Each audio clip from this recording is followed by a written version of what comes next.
Hello friend, welcome to it's some solutions. Coordinate geometry में हम parabola का chapter 2 देख रहे हैं। यहाँ पर इंटरसेक्शन प्रॉपर्टीज हैं और इनको बहुत अच्छे से देखेंगे। इससे हमने पहले पैराबोला की इक्वेशंस देखी थी। बेसिकली वो जनरेट कहाँ से होती है। मेनली दो इक्वेशंस हैं पैराबोला की, y² equal to 4ax and x² equal to 4ay। आपको इन्हीं दोनों पर वर्क करना है सबसे ज़्यादा। बाकी रिमेन दोनों आप छोड़ भी दोगे तो भी कोई फ़र्क नहीं पड़ता। आप तो बना कर देख लेना एक बार, कोई प्रॉब्लम नहीं आने वाली। मैंने आपको दोनों को बनाने का तरीका बता दिया।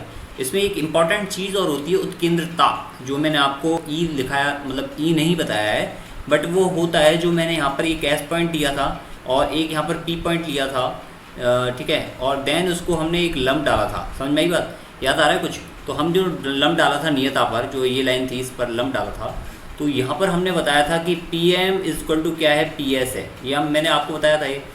तो इसके लिए आपको एक चीज़ मैं डायरेक्ट में बता देता हूँ। इसमें जो केंद्रता होती है आपकी ई, वो इसके लिए क्या होती है, 1 होती है। अब जब हम इलिप्स करेंगे या फिर हम जब हाइपरबोला करेंगे, तब मैं आपको बता दूँ वहाँ पर क्या चीज़ होती है और ये ई कैसे निकालते हैं। बिना ई निकाले भी काम हो सकता है। हमें प्रैक्टिकल समझना है कि बेसिकली चीज़ निकलती कहाँ से, बनती कहाँ से, तो वो हमें समझ में आ जाएगा। बाकी उत्केंद्रता वगैरह इनको कोई नीड नहीं है। क्लियर है? अब यहाँ पर बात करते हैं इंटरसेक्शन ऑफ ए पैराबोला और एंड ए लाइन। यानी कि एक लाइन जब पैराबोला को कट कर रही है या फिर वहाँ टच कर रही है या फिर नहीं टच कर रही है, तो उन तीनों कंडीशंस में क्या चीज़ें होती हैं। तो मैं जनरली क्या एक लाइन ले लेता हूँ और इसको पैराबोला को वो कट करती है। क्लियर? यहाँ पे थोड़े सा लाइन को स्ट्रेट बना लेते हैं और ये लाइन जो है पैराबोला को कट कर रही है। ये आपको दिख रहा होगा कुछ इस तरह से। ठीक है, ओके। अब दो पॉइंट कौन कौन से, एक तो आपका ये वाला पॉइंट हो गया डेफिनेटली, एक तो ए पॉइंट हो गया और एक आपका ये पॉइंट हो गया बी। अब इस ए पॉइंट के मैं कोऑर्डिनेट्स मान लेता हूँ x1, y1 और आपका दूसरे इसके कोऑर्डिनेट मान लेता हूँ मैं x2, y2। मैं सारी चीज़ बताऊँगा यहाँ पर। आपके अंत्यखंड का जो इंटरसेप्ट है उसकी लंबाई वगैरह कैसे निकालते हैं, तो वहाँ प्रैक्टिकल चीज़ें आपको बहुत ज़रूरी है। जब एग्जाम में आपका क्वेश्चन आएगा तो डायरेक्ट आप कर पाओगे। अच्छा, इसमें क्या है आपका, ये क्या है आपके पहले कोऑर्डिनेट और ये क्या है आपके दूसरे कोऑर्डिनेट। अब यहाँ पर बात आती है कि लाइन, इसकी इक्वेशन क्या है आपकी, y equal to mx plus के सी, और आपकी पैराबोला की इक्वेशन क्या है, y² equal to 4ax। Clear है? अब यहाँ बात करते हैं कि जब ये लाइन इस पैराबोला को क्या है, कट कर रही है या फिर इस पर जो पॉइंट है वो इसको सेटिस्फाई कर रहे हैं, तो डेफिनेटली ये लाइन क्या करेगी, इस पैराबोला को सेटिस्फाई करेगी। तो मैं y का मान रख लेता हूँ mx प्लस के सी का होल स्क्वायर, इस पूरी इक्वेशन को इसमें रख लेते हैं, इक्वल टू आपका 4ax। बात क्लियर है? यहाँ तक कोई दिक्कत नहीं है। बस इसको आप ओपन कर लो, m² प्लस के 2mcx, x का कोफिशिएंट माइनस के 4ax, देन इसका प्लस के c² इक्वल टू आपका क्या, 0। अब यहाँ पर क्लियरली है कि m² कोफिशिएंट तो क्या हो गया, m² हो गया। और अगर मैं क्या कर लेते हैं अपन, इसमें हम ऐसा करते हैं 2, इसको x को बाहर निकाल लेते हैं और ये क्या हो गया 2mc माइनस के 4a और ब्रैकेट में क्या हो गया x, यानी कि x का कोफिशिएंट क्या हो गया, ये हो गया। देन 1 का कोफिशिएंट जो आपका अचर का कोफिशिएंट है वो क्या हो गया, c² हो गया। क्लियर है यहाँ तक? अब बात करते हैं पे इंटरसेक्शन ऑफ ए पैराबोला की ऑफ ए लाइन। यानी कि आपके जो पॉइंट हैं वो x1, y1, x2, y2 कहाँ है। तो यहाँ देखो ये आपकी क्वाड्रेटिक इक्वेशन बन रही है। तो यहाँ पे आपका x1 एंड x2 जो वैल्यू आएगी वो क्या आएगी, माइनस के b प्लस माइनस के अंडर रूट में b² माइनस के 4ac। ये आपका सीरीज वाला फॉर्मूला होता है, माइनस के 4ac अपॉन 2a। क्लियर है? यहाँ से आपकी b की वैल्यू क्या है, b की आपकी वैल्यू है 2mc माइनस के 4a। ओके, ये c को इस c से कंफ्यूज मत होना, मैं आपको यहाँ पर हटा देता हूँ इसको। ओके, अब ये आपका b तो क्या हो गया, इस x का कोफिशिएंट हो गया। क्लियर है? ये यहाँ पर जो b दे रखा है इस इक्वेशन में, ये b क्या है आपका x का कोफिशिएंट। ओके, एंड इसके बाद आपका यहाँ पर a क्या है, a है आपका x² का कोफिशिएंट, एंड आपका c क्या है आपका जो अचर पद है वो। क्लियर? यहाँ पर अचर पद क्या है आपका, c², ये है। ओके, ये तीनों चीज़ हो गई। अब यहाँ पर x1, x2 आ गए, दोनों की वैल्यू निकाल लोगे। दोनों की वैल्यू यहाँ पुट करके आप क्या निकाल लोगे, y1, y2 निकाल लोगे, क्योंकि ये equation y equal to mx क्या है, y1 equal to mx1c, okay, plus के, and y2 equal to mx2 plus के c। क्लियर? ये दोनों इक्वेशन हैं, तो इजीली आप निकाल लोगे डेफिनेटली, वरना यहाँ से निकाल लोगे, कोई फ़र्क नहीं पड़ता। दोनों के लिए क्या आएगा, सेम आएगा। बात क्लियर है? यहाँ तक कोई प्रॉब्लम नहीं है। अब इसके बाद बात करते हैं नेक्स्ट की। अब देखो यहाँ पर आप बात कर रहे होंगे सी के लिए, तो आप जनरली इसका यूज करो, x1, x2 की वैल्यू यहाँ रखो, y1² equal to 4ax1, okay, and y2² equal to 4ax2। तो आप y2 डायरेक्ट निकाल लो, y1 डायरेक्ट निकाल लो, आपको c की जरूरत नहीं पड़ेगी, वरना आपको क्या है इन दोनों इक्वेशन में भी c रखना पड़ेगा, और आप यहाँ से भी कर सकते हो, कोई दिक्कत नहीं। अब इसके बाद बात करते हैं अगली चीज़ की, वो है आपका लेंथ ऑफ इंटरसेप्ट, मतलब कि आपका अंत्यखंड की जो लंबाई है। अब मैं दूसरी एक लाइन फॉर्म कर लेते हैं हम यहाँ पर अंत्यखंड की लंबाई के लिए। अब आपको ये पता है कि भाई अगर एक लाइन में बनाता हूँ, क्योंकि स्ट्रेट लाइन नहीं बन रही है लेकिन अब बन जाएगी। अब देखो ये आप स्ट्रेट लाइन आपने फॉर्म की, और स्ट्रेट लाइन फॉर्म करने के बाद आपको ये पता है ये आपका ए है और ये आपका बी है, वो अगेन वो पॉइंट है आपके जो कॉन्टेंट मैंने इससे पहले बताए थे। तो इन दोनों के बीच की जो लेंथ होगी, यानी कि आपकी ए बी की जो लेंथ होगी वही क्या इंटरसेप्ट है, यानी कि आपका अंतखंड की लंबाई है, आपसे पूछा जाता है। अब बात करते हैं यहाँ पर, आपको देखो कोऑर्डिनेट पता है, दोनों के बीच की डिस्टेंस निकाल सकते हो। अदरवाइज इसका दूसरा ऑप्शन भी है जो सबसे बेस्ट है, वो ये कि देखो आपने क्या यहाँ पर दो इक्वेशन दी थी, आपको ये फाइंड आउट करना है, ठीक है। पहला तो आपका तरीका ये है, आप x1 y1 आपके दोनों कोऑर्डिनेट से पहले वाले जो मैंने आपको इंटरसेक्शन बताया था इसका लाइन का एंड पैराबोला का, इससे x1 y1 एंड आपका x2 y2 निकल गए, यहाँ से आप सीधी सीधी डिस्टेंस निकाल सकते हो। अदरवाइज दूसरा ऑप्शन सबसे बेस्ट क्या है इसके अलावा, कि आपके पास क्या है इक्वेशंस हैं पैराबोला की दो, एंड आपके पास लाइन की दो इक्वेशन है, y2 = mx2, ठीक है, प्लस के c, एंड आपकी पहली इक्वेशन है y1 = mx1 प्लस के आपका c। यहाँ से आप पता कर लोगे कि y2 माइनस के y1 क्या आ गया आपका mx2 माइनस के x1। क्लियर है, यहाँ तक कोई दिक्कत नहीं है। अब इसके बाद बात करते हैं हम पैराबोला की इक्वेशन की, जो क्या है आपकी y1² = 4ax1, यही तो है आपकी, और दूसरी क्या है y2² = 4ax2।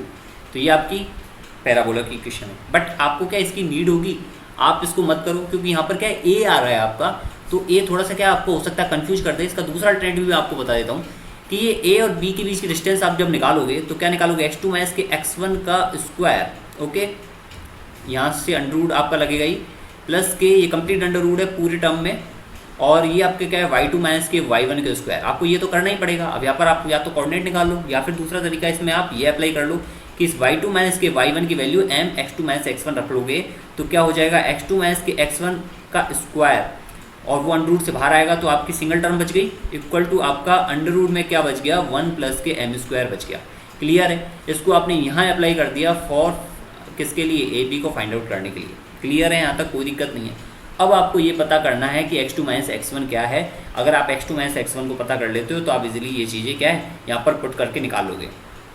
अब एक थोड़ा सा अच्छे से देखो इसको, जब आपने ये वाली पहली इक्वेशन बनाई थी, इसमें यहाँ पर ये वाली इक्वेशन थी, इसमें आपको सबसे इंपॉर्टेंट बात क्या था, आपको मूलों का योग पता था। मूलों का योग कितना है आपका, यहाँ पर x1 प्लस के x2 इक्वल टू कितना आया आपका मूलों का योग, माइनस के b/a, यानी कि आपका 2mc माइनस के 4a, 2mc माइनस के 4a, और ये माइनस की b तो ये हो गया, अपॉन a कितना है आपका m², तो ये क्या हो गया अपॉन में m²। क्लियर, और मूलों का गुणनफल कितना है, x1 इंटू x2 क्या है c/a, तो c कितना है आपका c², और a क्या है m², तो c² अपॉन में m² क्या हो गया मूलों का गुणनफल। अब आपको क्या चाहिए यहाँ पर x2 माइनस के x1 चाहिए, x2 माइनस x1 का स्क्वायर कंप्लीटली वो होता है क्या x1 प्लस के x2 का, या फिर x2 प्लस के x1, वैसे वर्षा जैसे भी आप करना चाहो, x2 प्लस के x1 का स्क्वायर, और ये क्या हो जाएगा आपका माइनस के 4x1 इंटू x2। क्लियर,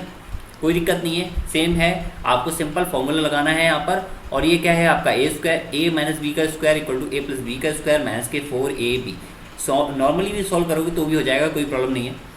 अब आपके पास ये है x1 प्लस x2 है, x1 इंटू x2 है, यहाँ से x2 माइनस x1 निकाल लोगे और यहाँ पुट कर दोगे तो सिंपल सही एक m की टर्म में ए बी की लंबाई आ जाएगी, और मैं उसको डायरेक्ट लिख देता हूँ यहाँ पर।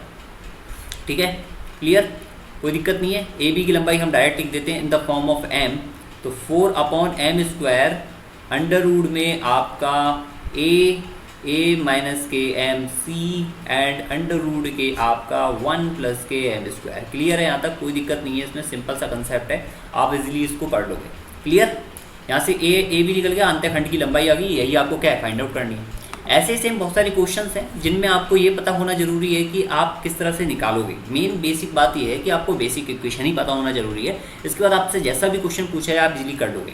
क्लियर, अब इसके बाद बात करते हैं nature of point of interaction. Nature of point of interaction मतलब कि अगर आपकी स्पर्शजा है या फिर दो पॉइंट क्रॉस कर रहे हैं या फिर इमेजनरी है, तो उस कंडीशन में एक फॉर्म बनती है फाइंड आउट करने के लिए कि बेसिकली कौन सी लाइन है आपकी। एक लाइन ये हो सकती है, हम यहाँ पर बना लेते हैं एक दूसरे कलर से, ग्रीन से बना लेते हैं, और एक लाइन आपकी ये हो सकती है जो हमने इस तरह से अभी देखी थी थोड़ी देर पहले।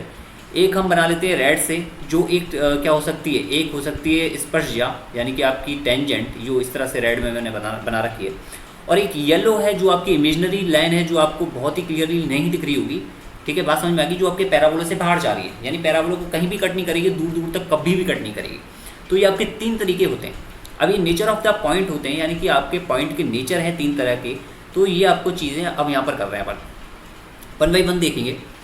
अब इसके लिए हमें ज़रूरत पड़ेगी किसकी, उस इक्वेशन की जो लाइन को किससे डिनोट किया है, पैराबोला और लाइन के इंटरसेक्शन से डिनोट किया है, वो कौन सी है, ये वाली। ओके, क्लियर है। अब इसमें देखो यहाँ पर इसको ये लिख लेते हैं हम डायरेक्ट वैसे ही वैसे, m² ओके प्लस के, और ये क्या है आपका 2mc माइनस के 4a, ठीक है। तो ये क्या हो जाएगा 2mc माइनस के 4a इंटू आपका x प्लस के c² इक्वल टू आपका 0। ये क्या है, एक लाइन की पैराबोला के साथ इक्वेशन है। अब यहाँ पर हम जब x1 x2 निकालते हैं तो काफ़ी बड़ा हो जाएगा, बट हमें ये पता है कि मूल जो होंगे यानी कि आपके जो रूट्स होंगे, ठीक है, जो आपके रूट्स होंगे वो क्या होंगे, माइनस के b प्लस माइनस के अंडर में b²। ध्यान से देखना, समझना कोशिश करना। और वैसे ही कंसेप्ट है सेम जो सर्किल का था, इसी का सेम कंसेप्ट पैराबोला का है, सेम इलिप्स का है, सेम हाइपरबोला के। कंफ्यूज होने की जरूरत नहीं है, बच्चे यहाँ पर क्या कंफ्यूज रहते हैं कि इतनी बड़ी बड़ी चीज़ें हैं, हम कैसे समझेंगे। अब देखो मैंने आपको क्या बताया था, जब दो, जैसे ग्रीन वाली लाइन जो है यहाँ पर, ग्रीन वाली लाइन है 2 पॉइंट बना रही है, इसका मतलब x1 x2 क्या होंगे, 2 अलग अलग होंगे। वो कब होंगे, जब आपका प्लस और माइनस साइन दोनों अलग अलग क्या काम करें, यानी माइनस के b प्लस के अंडर में b² माइनस के 4ac/2a एक वैल्यू हो, माइनस के b माइनस के अंडर में b² माइनस के 4ac/2a एक अनदर वैल्यू। तो इसका मतलब b² माइनस के 4ac को क्या होना पड़ेगा, पॉजिटिव होना पड़ेगा। किसके लिए, जब 2 पॉइंट क्या कर रहे हैं, 2 पॉइंट जनरेट हो रहे हैं, या फिर आपकी लाइन जो है पैराबोला को क्या कर रही है, कट कर रही है। कट करने का मतलब केवल एक ही तरीके से कट कर सकती है उसको, यानी कि 2 पॉइंट जनरेट करें, बाकी क्या करेगी, टच करेगी या फिर कुछ नहीं होगा। अब बात समझ में आ गई, क्लियर है। पहला पॉइंट तो आपका ये हो गया। दूसरा पॉइंट बात करते हैं हम, ये जब लाइन क्या कर रही है, स्पर्श कर रही है, यानी कि लाइन क्या कर रही है, टच कर रही है। अब पहली बात तो रुको 1 मिनट, यहाँ के लिए थोड़ा सा स्टॉप दो। b² माइनस के 4ac को सॉल्व करते हैं, यानी कि आपका 4m डायरेक्ट सॉल्व कर लेते हैं, 4m² c² प्लस के आपका 4 चौक 16a² और ये आपका 4 दूनी 8, 8 दूनी 16 mca। क्लियर। अब इसके बाद क्या है, माइनस के 4a क्या है आपका m², c क्या है आपका c², क्लियर, और एक ग्रेटर देन क्या है यहाँ पर 0। अब b² माइनस के 4ac में इसको सॉल्व करो, ये तो आपका सीधा सीधा कट गया, और मैं इसको इधर ले जाऊंगा तो क्या बचेगा, a² is greater than mca, यानी कि आपका a is greater than mc। Clear है, यहाँ तक कोई दिक्कत नहीं है। a इज ग्रेटर देन क्या हो गया, mc। ओके, अब इसी की बेस पर हम आगे बना लेंगे। अब दूसरा पॉइंट देखो इसी में, नेक्स्ट पॉइंट है, जब आपका ये पॉइंट है, ये जो लाइन है आपकी रेड वाली जो यहाँ से दिख रही है आपको, ये क्या एक टच कर रही है। कहने का मतलब ये है कि जब x1 x2 दोनों बराबर हो, और x1 x2 दोनों बराबर हो, इसका मतलब ये है कि ये जो आपका येलो हम कर लेते हैं, येलो में जो प्लस के प्लस के अंडर में b² माइनस के 4ac है, और ये माइनस के अंडर में b² माइनस के 4ac है, ये दोनों नंबर क्या हो जाए, बराबर हो जाए। क्लियर। तो प्लस अंडर में b² माइनस के 4ac बराबर हो जाए माइनस के अंडर b² माइनस के 4ac का, तो b² माइनस के 4ac ओके क्या हो जाएगा, एक जीरो फंक्शन हो जाएगा। कैसे, b² माइनस के 4ac बराबर है माइनस के b² माइनस के 4ac के, तो ये जब फंक्शन इधर जाएगा तो 2 बनेगा, 2b² माइनस के 4ac इक्वल टू क्या हो जाएगा 0, देन इसका मतलब b² माइनस के 4ac इक्वल टू 0। क्लियर बात यहाँ तक। तो b² माइनस के 4ac के लिए क्या होगा आपका, यानी कि स्पर्श क्या है उसको पता करने के लिए कि ये लाइन स्पर्श कर रही है या नहीं, तो a इक्वल टू mc होना चाहिए इसके लिए। क्लियर है बात यहाँ तक। एक लाइन का आपने क्या कर दिया, ये आपने एक फॉर्म बना दिया पैराबोला और लाइन का, वहाँ से आपने पता किया कि लाइन स्पर्श कर रही है काट रही, तो उसके लिए कंडीशन ये होगी, स्पर्श कर रही है तो ये होगी। ये क्यों होगी, मैंने आपको ये बताया कि ये प्लस का साइन और ये माइनस का साइन दोनों क्या होंगे, इक्वल हो जाएंगे इस कंडीशन में, क्योंकि यहाँ पर क्या है आपका एक ही पॉइंट बनेगा, तो एक ही पॉइंट बनेगा तो ये दोनों ही साइन है जो अलग अलग पॉइंट दे रहे थे, तो ये दोनों बराबर हो जाएंगे। अब यहाँ से ये दोनों बराबर होंगे तो ये फंक्शन आएगा, ये फंक्शन आएगा, तो b² माइनस के 4ac क्या हो जाएगा, 0 हो जाएगा। अब 0 हो जाएगा, b² माइनस के 4ac तो हमने यहाँ सॉल्व किया ही था, ग्रेटर की जगह ग्रेट लगाया था, इक्वल की जगह इक्वल लगाया। तीसरा फंक्शन है जब लाइन क्या कर रही है, लाइन आपकी क्या कर रही है, लाइन ये येलो वाली लाइन जो कहीं भी टच नहीं कर रही, अब कहीं भी टच नहीं कर रही, इसके लिए क्या ए लेस देन एम। कैसे आया है इसको भी देख लो। जब आपका ये फंक्शन बी स्क्वायर माइनस के 4ac ये क्या होगा, नेगेटिव होगा, मतलब कि अंडर रूट की माइनस की संख्या होगी, तो आप फाइंड आउट नहीं कर पाओगे कि कोऑर्डिनेट आप कहाँ डिजाइन कर रहे हो, फर्स्ट क्वाड्रेंट में, सेकंड में, थर्ड में, फोर्थ में, कहीं भी कोऑर्डिनेट आप इमेजिनरी कोऑर्डिनेट नहीं ले सकते सिवाय अपने मन के। क्लियर बात। तो इसलिए ये फंक्शन जनरेट हो रहा है कैसे, बी स्क्वायर माइनस के 4ac is less than equal to less than zero. यहाँ पर ग्रेटर देन जीरो था, यहाँ पर इक्वल टू जीरो था, यहाँ पर क्या होगा, लेस देन जीरो होगा, तो ए इक्वल टू एम सी किसके लिए हो गई, ये इमेजिनरी फंक्शन के लिए। क्लियर है बात। ये आपके थे नेचर ऑफ पॉइंट। क्लियर है यहाँ तक आपको समझना बहुत जरूरी है इन सभी चीज़ों का। इसके बाद मैं आपको टेंजेंट एंड नॉर्मल्स बताऊंगा in the form of m and coordinates, तो जाकर वहाँ देखना उस वीडियोस को, कंप्लीट है और बहुत अच्छा समझ में आएगा आपको। सभी एक पैटर्न पे वर्क कर रहे हैं, ठीक है। कोई भी एक ऐसा फॉर्मूला नहीं है जो हमने याद किया हो इंडिविजुअल, ये सिंगल फॉर्मूला ही हमने याद किया है, हमने सारी चीज़ बनाना सीखा है और आपको यही नीड है एग्जाम में। क्लियर है। ओके गाइस, इसको बहुत अच्छे से देखना है इस सेशन को। Good luck, best of luck, thank you. Okay.